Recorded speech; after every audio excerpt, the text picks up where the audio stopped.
views expressed on this program are those of the hosts, guests, and callers, and are not necessarily those of this station, its management, or other advertisers. You're listening to Transformation Talk Radio.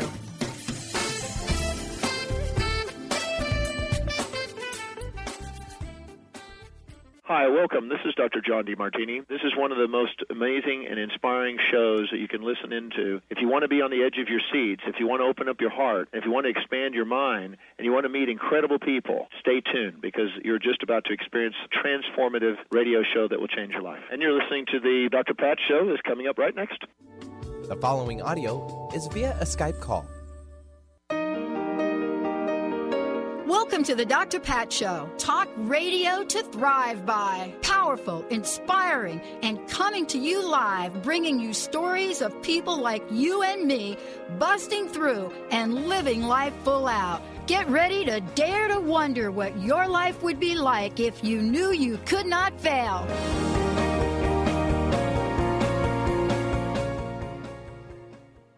Wow, everybody. I'm so great to be connecting with all of you. Thank you so much. Thank you so much for tuning us in and turning us on. I'm telling you, we are so excited about what we've got going on, what we're planning for all of you, and, taking a look at what it takes to bring positive talk radio to the airwaves. I have to tell you, today I'm so absolutely out of my seat feeling the blessings of the team of people I get to work with, whether it's Benny or Jessica or Justin, Alex, Linda, Kim, and any of the folks that are out there in the field that are taking care of our sponsorship and marketing, all of them out there now, Nikki, Shelley, my gosh, Ava. It is just amazing to know that, and I go back in time, it was me. And then it was me and Benny. And it was me and Benny for a long time. But what hasn't changed was the vision. The vision has always been to reach millions of people, to help them live life full out. And we were chatting about this before. The show was not called the Dr. Pat Show. The show was called Crust Busting Your Way to an Awesome Life. Crust busting your way to an awesome. Why? Because it told the story of who I was and how crusty I had become and how heavy I had become. But you know what I didn't have in my hand, Benny? I did not have this book. I did not have this book about mindful relationships, creating genuine connection with ourselves and others. But the good news is that somewhere along the way, I had gotten to speak with people like my very special guest today, who know quite a bit, I would say, about what this means to show up in life and to show up in a way that literally honors the relationships we have. But how do we even know if that's what we're doing or not doing? Well, that's what today's show is about. When we think about ourselves, when we think about our lives, what is it that comes to mind? How do we see ourselves? Do we see ourselves as people that are honoring? Do we see ourselves as people that, all right, do I dare say it, a little crusty? But Margie Ulrich is joining me here today because as part of a team that has written this book, Mindful Relationships, it's way more than a book. And if it isn't already, it really does need to be a movement, because part of what happens in the world we live in today, and it's so interesting how these shows get back to back. What happens in the world we live today is we think we are way too busy to be mindful. We think we have so much going on in our lives to be mindful. But what we're missing is we're missing that thing that we so long for in our lives. And that is, or are, relationships that count. But as the authors have said, mindfulness is relationship. Today's conversation, as we move forward with Margie here, it's really to explore that. And one of the things that you should really look at and think about today as I talk to Margie, who is somebody that works with people in the area of collaboration, a relationship counselor, a collaborative family lawyer, psychotherapist, writer. There has to be something that has happened along the way to really tap Margie on the shoulder and say, wait a minute, we're missing some skills here. And what if we had those skills? What would they look like? How would people's lives change? And do folks want them to? Margie, it's great to have you here. Welcome to the show. Thanks for joining me. Pat, thank you so much for that lovely, warm introduction and welcome. It's wonderful to be here and wonderful to be talking to you and to have this opportunity. I'm so glad that we're able to talk about this because, one of the things that I said in looking at your work and looking at, and reading the book is the conversation about whether or not people understand mindfulness. Now, I've read a lot of different things, but when I came out of the gate, and I think it was right in the beginning of the book when I was reading it, you talk about mindfulness, but you say mindfulness is relationship. Mindfulness is relationship, and that stuck with me. And I thought, okay, let's start there, because this is a place, Margie, that we don't really start when we're talking about mindfulness. We just go all crazy in one direction or another. But please, how did you discover for yourself in your life, your journey, how did you discover mindfulness's relationship in your life?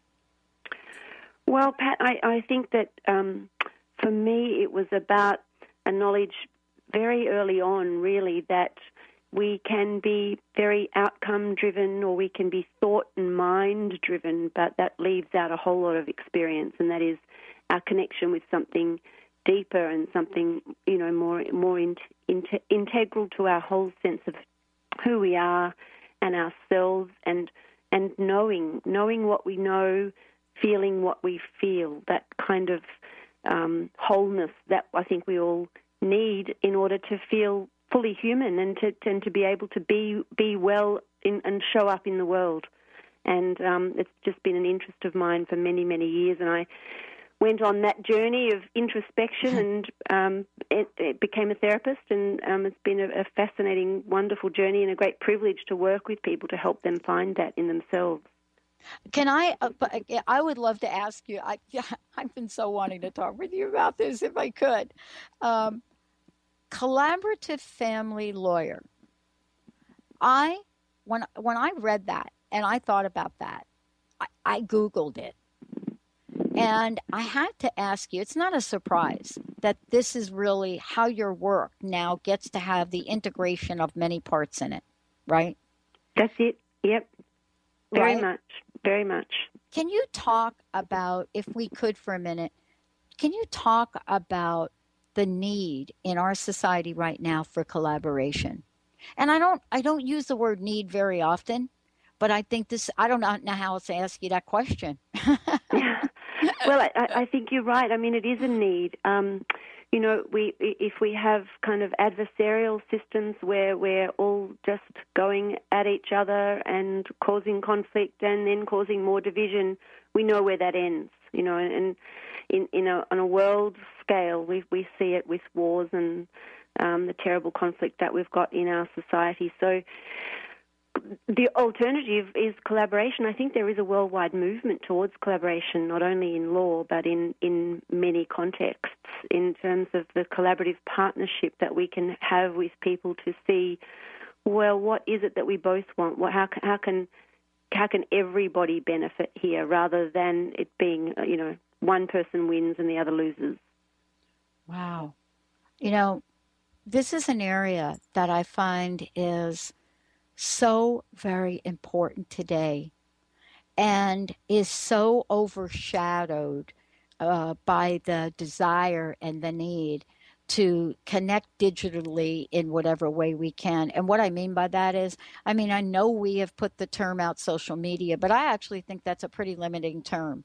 I think we've moved far beyond social media in terms of the way that we believe we are called to connect with each other. And I wanted to ask you this question, if you could. Has this level of technology and I'm talking about the broader spectrum because we haven't even at the tip of the iceberg around this. Cell phones, smartphones, right? Medium that's out in the world. I watched the Steve Jobs movie over the weekend, and I thought, oh my gosh, how long ago was that?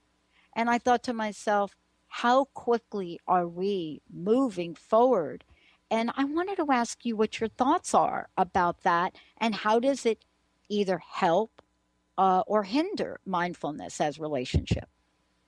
Well, it is fascinating, isn't it? I haven't actually seen the movie yet, and I'm looking forward to seeing it. But this whole idea of being connected 24/7, we do have to ask ourselves, well, does it actually increase our connection? Does it give us a sense of, deep, heartfelt connection in our relationships, or does it actually cause more alienation and distance? And, I think technology and the cell phones and everything that we've got at our fingertips can be used for enormous good, but they can also overrun us, and then we lose the sort of the integrity with ourselves in terms of choosing how we actually want to use these devices and how we actually manage to bring about more connection in our lives, because I think, as you said, that's what we're all wanting. Everybody is wanting that deep connection, heartfelt connection with themselves and with others and with the people they're sharing their lives with.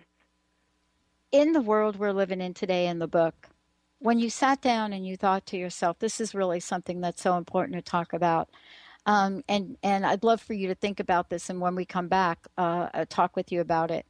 If you had to put a list of 3 things at the top of your list and say, what are the top 3 reasons that I am so passionate about this conversation, myself and perhaps my co-author? What are the top 3 things? What are they that has created this desire in me, and Margie, in being able to say, I want to take this message out. Margie Ulbrich joining me here today. Mindful relationships create genuine connection with ourselves and others. When we come back, we're going to make sure that you have lots and lots and lots of information. I would love for all of you to take a look at the book, get yourself a copy, as well as the website. There's so much in this book. I have to be super mindful about making sure we're touching upon some of the hot ones. Stay tuned, everyone. We'll be right back.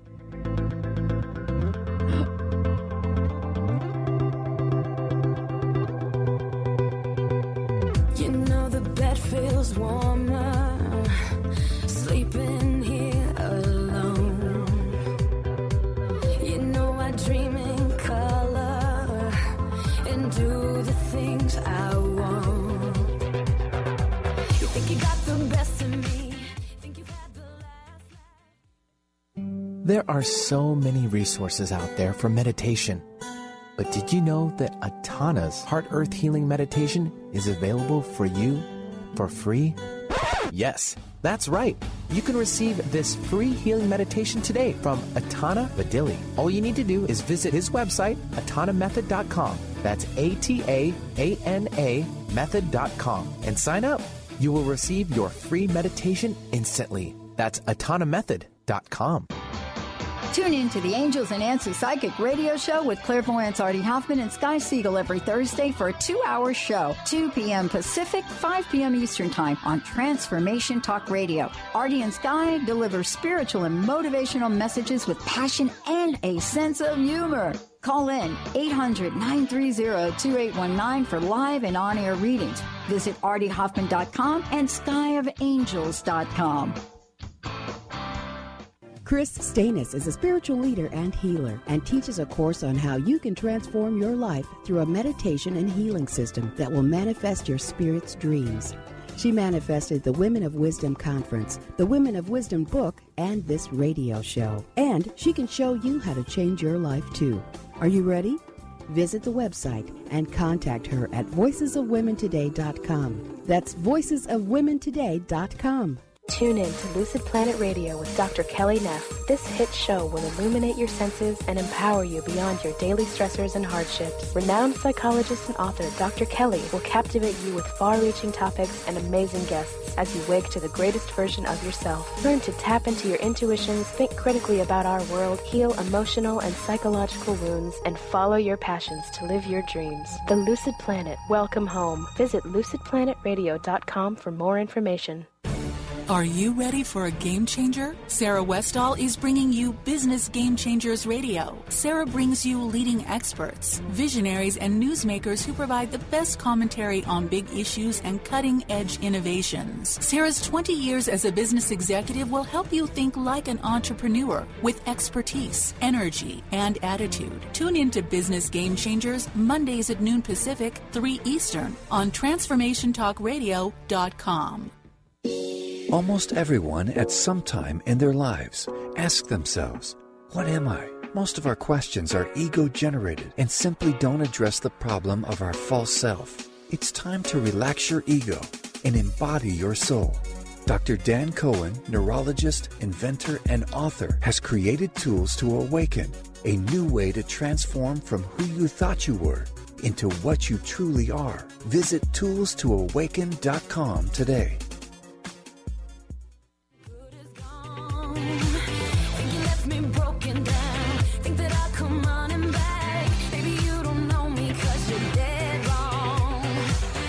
Doesn't kill you, makes you stronger. Stand a little taller. Doesn't mean I'm lonely. Hey everybody, welcome back. I'm so thrilled to have all of you tuning us in and turning us on. Margie, before we kind of jump ahead, what I would love to do is let folks know how they can find out more about you. And Benny, we have a couple of copies of the book to give away, but what's the best website to send to people right now? My website is www.margieolbrichcounseling.com. Okay. And as you mentioned, the book has a website as well. Mindful Relationships has its own website. Great. And let's do this now. Let's give a copy of the book away. Let's do our first copy of the book. First caller, 1-800-930-2819. The mindful relationship is what we're talking about here today. For those of you tuning us in, and we're going to give a copy of these away. Mindful relationships, creating genuine connection with ourselves and others. And you noticed I Americanized your name by calling you Margie, right? That's right. You're not alone. It seems to be the common way here. Yeah, I just want you to feel right at home here. That's all. That's fine. I do. I can't tell you how welcoming and how hospitable the people are that we've met. It's just been amazing. I love it. And, I love that you have put this book together. I had asked you during the break if you could, look, top 3 things that must have been on your mind in deciding, I'm going to sit down and I'm going to put the time, I'm going to put the energy and my heart and soul in writing about this. I would love to know from you, what were the top 3 motivations for you to do that? Well, what did you want to share with people? It feels to me like I have the wonderful privilege of working with people and seeing people be able to change their lives. And it was so important to me that I get the message out to more people than just the people I can work with face to face, that there are tools, there are things that we can do. We can actually regulate our own system through learning how to be more mindful. We can then start to notice and increase our capacity and our awareness and improve our relationships. And I see so many people who struggle in relationships and just don't know what to do, and they don't learn that there are skills, there are tools, there are techniques and things that they can do that they can bring so much more happiness and satisfaction to their lives. And so it just felt so important for me to get that message out there, that we don't have to be victims of our past, of our upbringing, of our family of origin, our life experiences, that we can change the way we experience our own relationship with ourselves, and then we can change and empower our relationships with others. Well, this is really now the conversation that we're having of looking at taking a message like this out. And, part of this too, in listening to what you're saying is, there's the idea and the notion that mindfulness is so, so seriously important to us, right? And yet at the same time, most people don't have a good understanding of what it means, let alone understand the science of it. But you've created an entire chapter in here that talks about the science of mindful relationships. I would love to know what you've discovered about this, and then what has changed in you. I mean, if I sort of follow this blueprint of neuroplasticity, clearly you too have had to have some level of change if we're talking about the science of mindful relationships. Absolutely, Pat. And it was a wonderful experience also to write the book because I was soaking myself in it. And the more I soaked myself in these concepts, in these ideas, in this experience of mindfulness, the more I found that it continued to impact my life. So, the science of it, I'm not a scientist, I'm a therapist. Richard, my colleague who wrote the book with me, is more the scientist than I am. But, we can simplify it enough for people to understand that really if we decrease the fight-flight response in our bodies, then we reduce our capacity to be hijacked by the amygdala, to be, not able to manage our emotional responses, and then we can actually increase our capacity to have new neural pathways. And the more we practice this, the more it's such an exciting concept, isn't it? Neuroplasticity, that we can change our brains, that we can actually practice and rewire our brains. I just find the whole concept still very exciting. It is very exciting because what it does is it says that the old way of thinking about ourselves was not 100% correct. Absolutely. The whole idea of being hardwired for one thing or another, right? Says that, oh, that's it. That's kind of that's the hand you've been dealt. And so make the best of it. Make the best of it. But what you're writing about is not that. You're writing about, you can be at a certain point in time in your own personal development and keep your eye on a future target, a place that you want to change and become. And then by learning some tools, we can get there. I wanted to ask you about this because you touch about it in the book. We can literally change our legacy. We can change not only what we do, but we can also change our familiar patterns, right? Absolutely. And I mean, I think that's a wonderful feeling for people when they actually learn that they don't have to be in these automatic, reactive places in relationship, that we can actually increase our capacity to pause and to really notice what's going on, first of all, with ourselves, and noticing and connecting in with our own bodies, and then developing the capacity to then see what's happening for the other person in relationship as well. I mean, this is wonderful, isn't it, that we can reduce our reactivity and increase our capacity to choose the best response at a particular time. Well, one of the things that I also wanted to ask you is that there is a current situation that we have where people are feeling very, very disconnected. Very disconnected. Everything from the disconnection we have about being in relationship with people and even talking about money, let alone talking about sex or intimacy.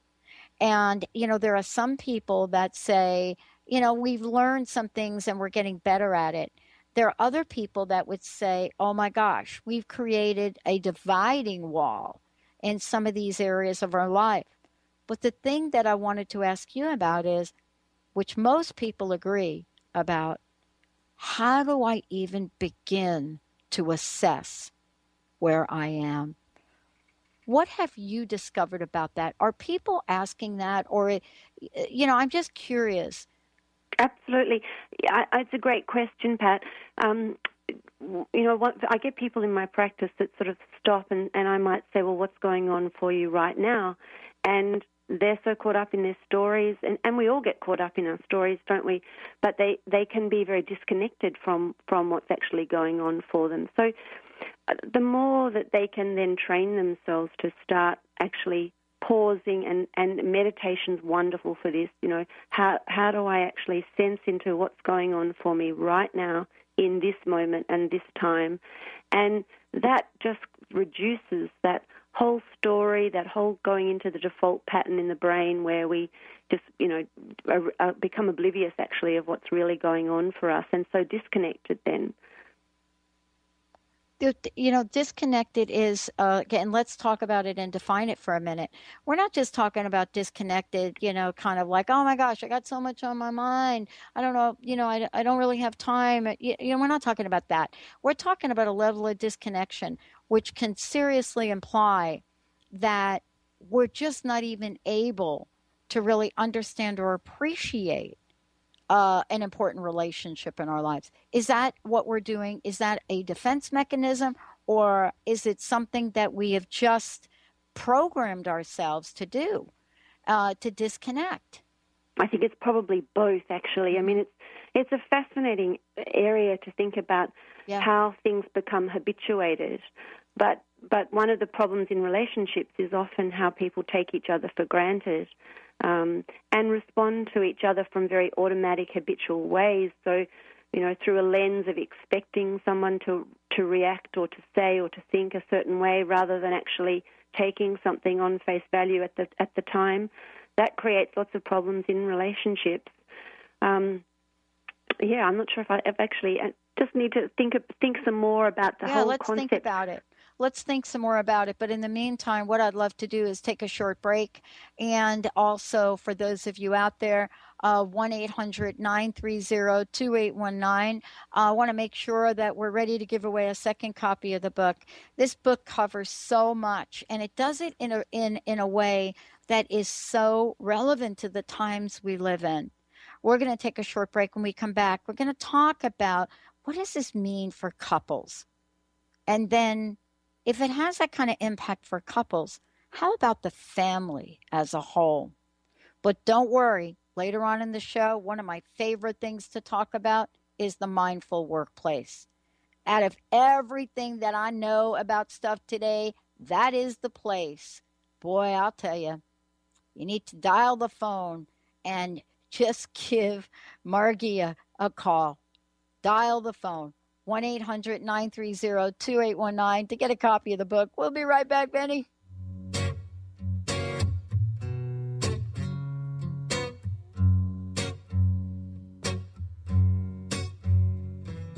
Give me one reason to stay. Oh, I'll turn right back around. Hi, I'm Leslie Fontaine with Sheer Alchemy on Transformation Talk Radio, and here's your tip of the week. When we own our own responsibility, we're choosing to own our choices, our energy, our day, our jobs, our relationships. It's a tall order. And what difference does that make? Well, plenty. We're choosing to look within, to change agreements within ourselves, to keep our energy field clean, and to upgrade as needed to make choices that are authentic to us. This shifts our language. We no longer blame others. We're no longer victims of our circumstances. So if we don't get paid abundantly or loved abundantly, let's look within and ask, where am I not honoring myself? Where am I not loving myself? Let's change the agreement. Let's get real with what's in place, forgive ourselves and others, and shift into our new life. Visit me at lesliefontaine.com or call me at 678-665-3366. Let this be the last day that you choose to look outwardly and look within. Naturopathic doctor, founder of the Martha's Vineyard Holistic Retreat, and author of the New York Times bestseller 21 Pounds in 21 Days, Dr. Ronnie DeLuce has helped tens of thousands of people, including celebrities and athletes, with her message of lifestyle change.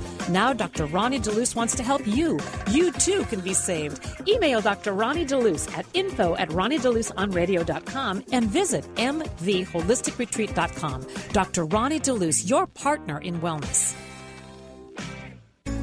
Do you want the freedom to spend more time with your loved ones? Travel the world? Live spontaneously? Get ready, because the Chip Justice Show is here.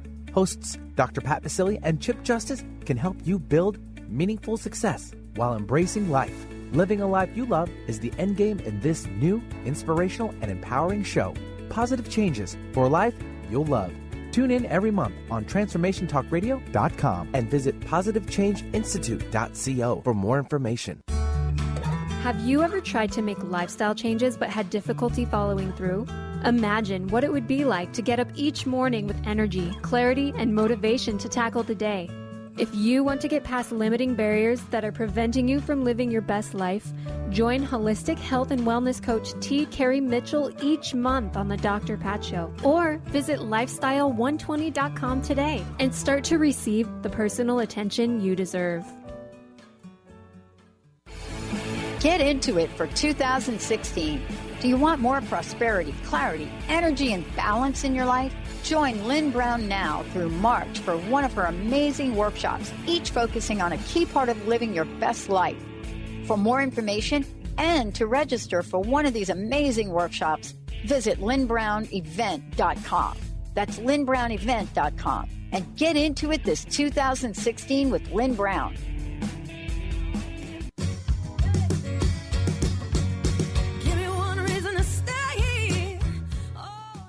Oh, yeah. Nice, Benny.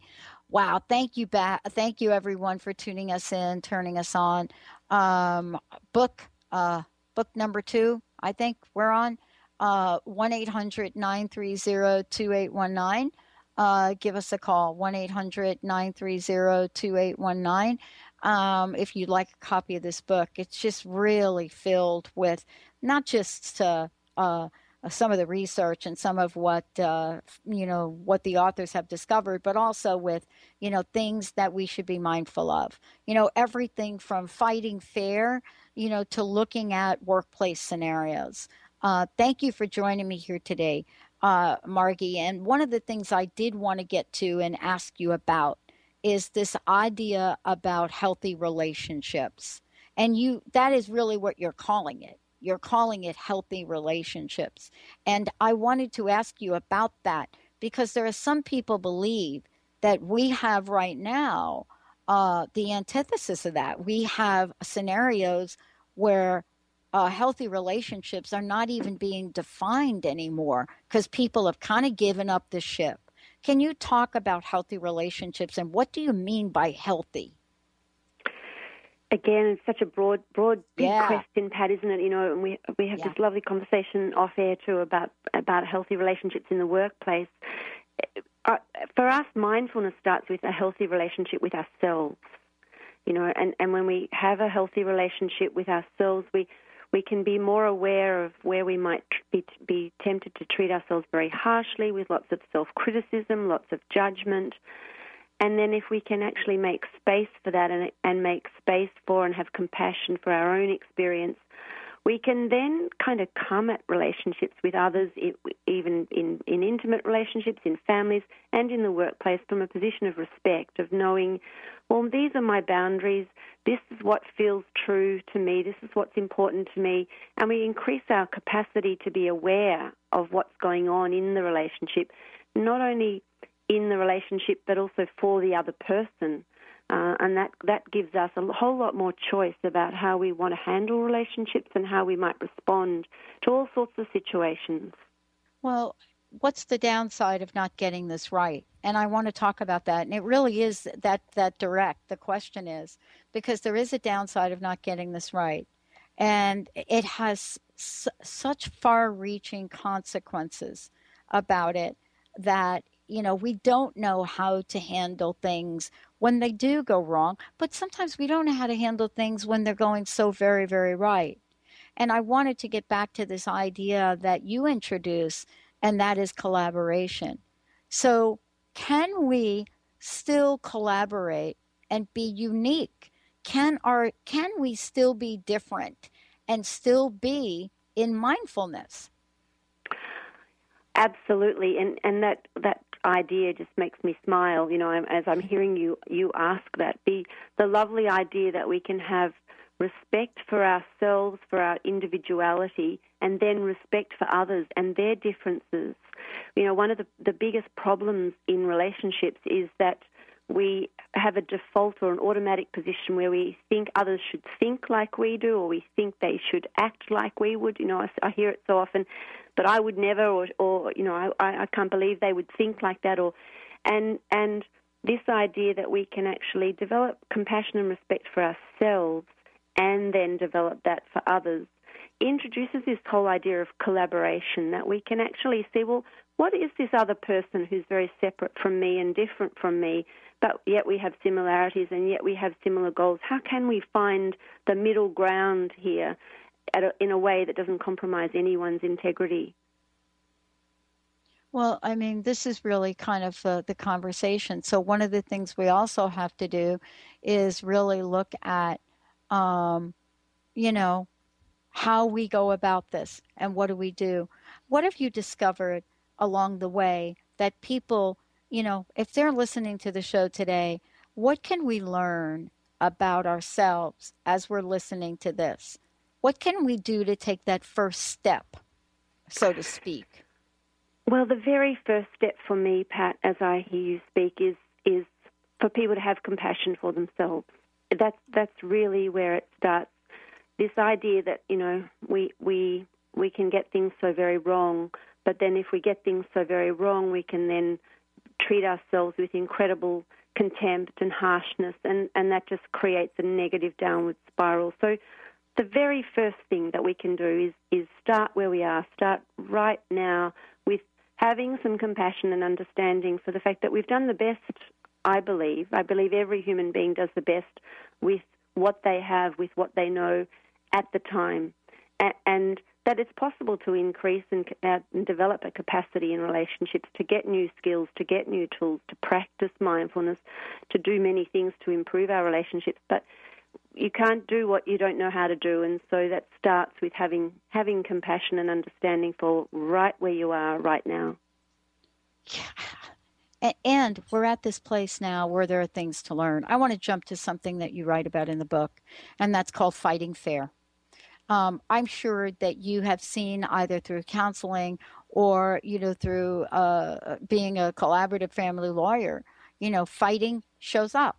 Now, whether we are outright fighting word for word with each other, physically with each other, or in a passive-aggressive way, you know, fighting seems to be a go-to that we have, not to mention social media as well. What does fighting fair mean? It's not that we're not going to have conflict, right? Absolutely, and in fact, trying to avoid conflict gets us into trouble anyway. Being conflict avoidant in relationships just leads to a kind of deadness in relationships as well.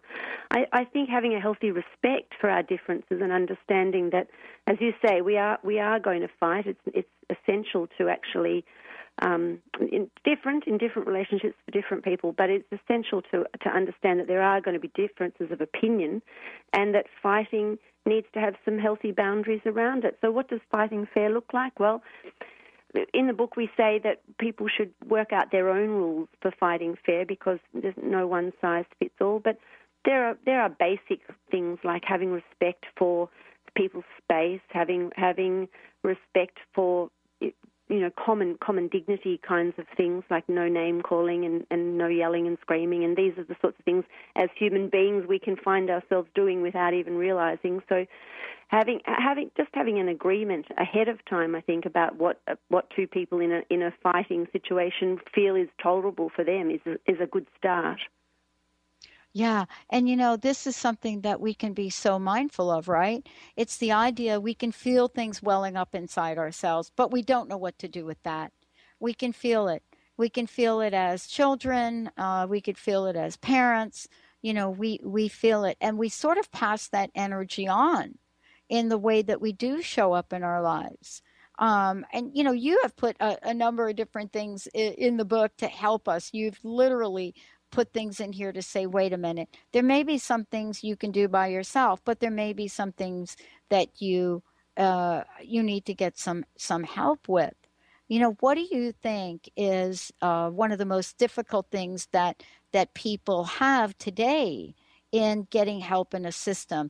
And you can really, let's answer this, you know, for example, as parents, what are some of the challenges that you found in the people you're working with that have shown up for them as parents, and how do we even begin to approach, the idea of mindful?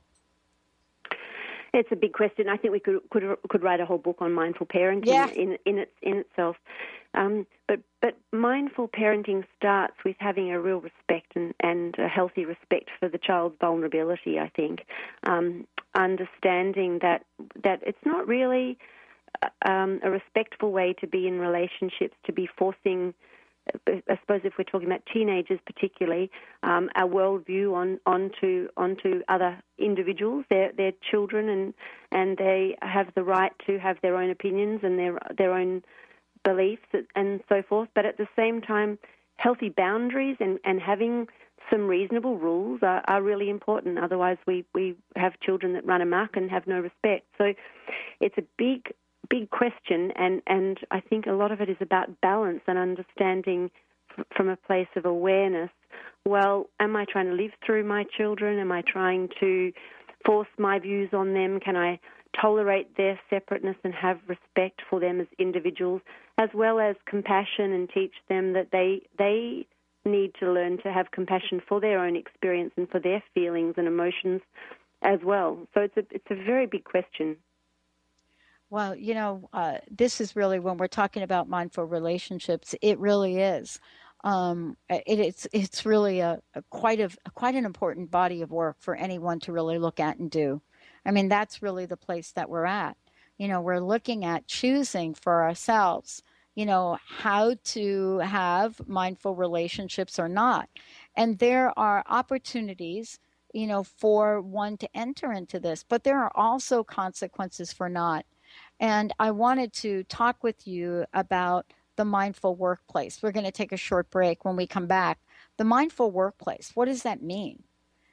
Can we, in today's day and age, whether you're working remotely or you go into the office, whatever that is, can you have a mindful workplace? What are some of the tenets of it? What are some of the things that we should be looking at? And, what about what most people call now the dreaded team environment? All you need to do is watch any reality cooking show, and all you need to say to the reality chefs, now you're going to work on teams. Let's take a short break, everyone. We'll be right back.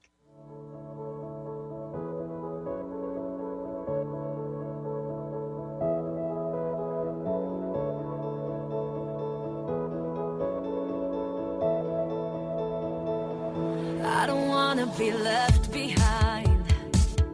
Distance was a friend of mine. Catching breath in a web of light. How would you like increased health and vitality? How would you like to avoid the onset of disease as well as slow the aging process? This is all possible through a simple, safe, and natural process. Every day we are either moving toward wellness or away from wellness. Hi, I'm Mary Jane Mack. I'd like to be your partner in achieving optimal health. Contact me now at maryjanemack.com or call 425-392-0659. Visit maryjanemack.com. Hey everybody, this is Dr. Pat. Many of you have heard me talk about the Lyme disease epidemic going on right now in the world. I want to tell you about my friends at Results RNA. They have now created an entire Lyme support system for immune system support, detoxification, rejuvenation, and neurological healing. Please visit resultsrna.com to learn more, and for first-time orders, you'll receive a special 10% discount. All you have to do is type in Dr. Pat at checkout.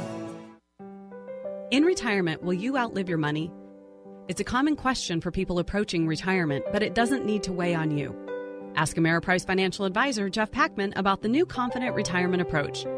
You and Jeff can break down retirement planning step by step to get the real answers you need. In fact, 93% of clients who have had the Confident Retirement Approach conversation feel more confident about their retirement. Call Jeff Packman, financial advisor, at 425-453-0272 for your Confident Retirement conversation today.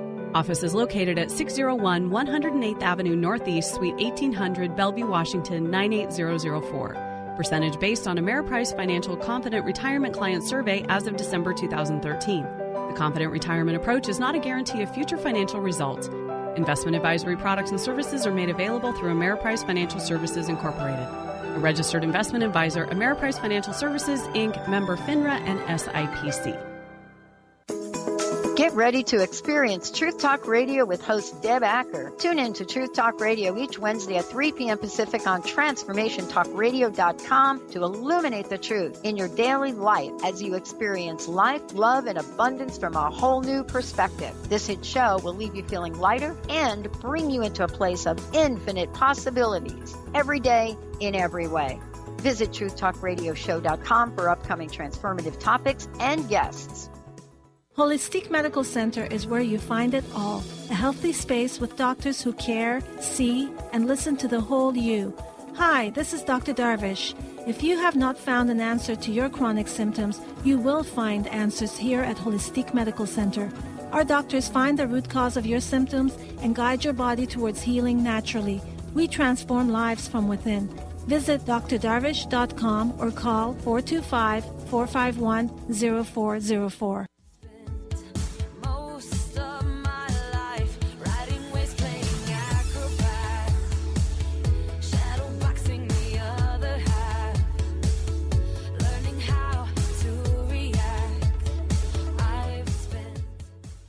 Wow. Hey, everyone. Welcome back. For those of you out there, I think you all have been calling in for copies of the book. I'm so great we can do that it's so great. I'm just thrilled. Margie and Dr. Richard Chambers, publishing company that supports all of y'all. Thank you for sending us copies to give away in the show. We have one more. I think, Benny, we did two, right? I think we have a third one we can give away. Yeah, we've done two. We're going to do one more? Yeah, great. Let's do it. 1-800-930-2819. Benny will say hi to Mr. Benny. 1-800-930-2819, first caller. Margie, I know this is a shorter segment, but I did want to talk about working mindfully, or the way that I think you're talking about it in the book has to do with mindfulness in the workplace. That's a place that many people feel they don't have choice. And I've heard this over and over and over again, but yet the mindful workplace is something you've included in the book. And I wanted to ask you, tell me more about this, because, this is something that the book could have stood perfectly well without it, but it's obviously something that came up on the radar for you both. It did, Pat. It felt very important to us because it's just an extension of mindfulness. We started the book with mindfulness being intimacy with ourselves, and then we go to our intimate relationships, and then we go to families and children. But the workplace and systems and the culture at large is where we finish up. And people are affected, obviously, by their work environment and by how they work in relationships, whether they're sick or healthy, or how collaborative they are. So we did put a chapter on mindfulness at work and in groups as well. Okay, but, one of the things that I think we're looking at is, as with everything, right, the changing landscape of what it means to be in a workplace today. I know that there are some of my friends are writing books on workplace bullying. What have you, what have people been reporting back to you about that? It's a big issue, isn't it? And it's also very complex. But we tried to sort of discuss it from an individual point of view, what a person might do if they're experiencing conflict or workplace bullying, and how they might address it from a mindful perspective, and how they might use sort of general principles of win-win and listening and speaking up and asserting and having good, healthy boundaries. We gave an example of actually being able to address a situation where an employee might be expected to do more because there's less staff there, and being able to just kind of really address things head on, being assertive and being able to express to somebody, whether it's their superior, their boss or whoever it is, what's really going on for them, and doing that from an empowered place, a more mindful place, rather than often what happens in workplaces is passive-aggressive behavior, as you've described, and people feeling like they can't speak up and they can't address situations. So we talked about it from the concept of managing expectations, what feels fair, what feels reasonable, and healthy communication, and how to communicate from a win-win perspective, which I think probably many of your listeners are familiar with. Yeah. You also touch upon something that I think we could all learn from, and that is learning from failure. One of the things I think you say another huge benefit of being mindful at work is the capacity it facilitates to learn from failure. And that is so well said, because so often, we're really harshly critical of ourselves, as well as our bosses being critical of us. But I'll tell you, for me personally, I've learned more from failing to, and the language is really kind of harsh, but the question on the show is, what would you do if you knew you could not fail? And I use that language because failure is such a dominant aspect of what goes on in this country, and especially what goes on in the workplace. I mean, it's kind of like, wait a minute, did we really just hire Steve Jobs back? And why did we do that? But failure really, in a lot of scenarios, does not allow for people to learn from it. And so I wanted to ask you about that. I know there are a couple different things that you talk about in the book, but you also talk about Thomas Edison a little bit here. We did. We talked about Thomas Edison and the he was reported to have said, "I've not failed. I've just found 10,000 ways that wouldn't work," when he discovered the light globe. And so really, we're talking about failure as being a learning opportunity. In a way, we say there's no such thing as failure. Everything is a learning experience, and that kind of gives people the courage, I think, to risk more and to be from a position of more compassion and a more mindful, self-respecting position. Then we don't actually have to feel so afraid of disaster and of failure, that it's just looming around the corner, as many people get conditioned to feel, I think. And, we've heard this story time and time again from the people that have actually gone through the process of trying over and over and over and over again. And yet at the end, they've shown up as being the people that have discovered things, right? Absolutely. We don't hear about the people that have tried, and have given up, because we don't have much to report about them. But what does show up is, this idea of regret. And I wanted to, thank you for today. You talk about, at the end, you talk about a mindful society. And I know we've got a couple of minutes left, but this is really the end game, isn't it? A mindful society, it's a wonderful, wonderful thing for us all to be aiming for. And yeah. One of the things that we said is that people can become very disillusioned and very discouraged, because we can look around and we can see the massive scale of huge societal problems that we have, and then give up. And our vision is that each person acts with the way in accordance with integrity with themselves, with how they feel called to bring about a more mindful society. And it can be just very, very small, but small things have a ripple effect, and the ripples travel further and further and further. So that's our vision, I guess, to finish the book with how we can create a more mindful society. Yeah. Wow. Thank you. I want to thank you so much for today. If you could please give out that information. And I would love for you to just let folks know the best way they can find out more about you and how they can get their copy of your own book. Thanks so much, Pat. It's been wonderful talking to you today. So the information for my own website is www.margieolbrichcounseling.com, and the book is available at Barnes & Noble and also on Amazon, and there's also a website for the book, Mindful Relationships.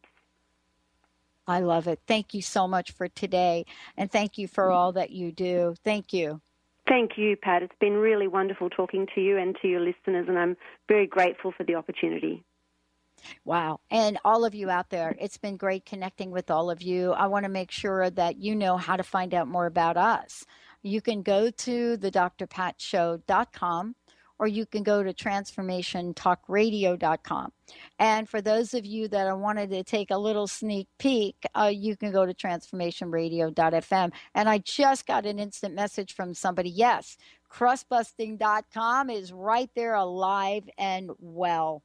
For those of you out there, please note that we've got lots more coming up today on Transformation Talk Radio. You can tune in, download the app, and keep that smile on your face. TransformationTalkRadio.com. Hey, everybody, we'll see you next time.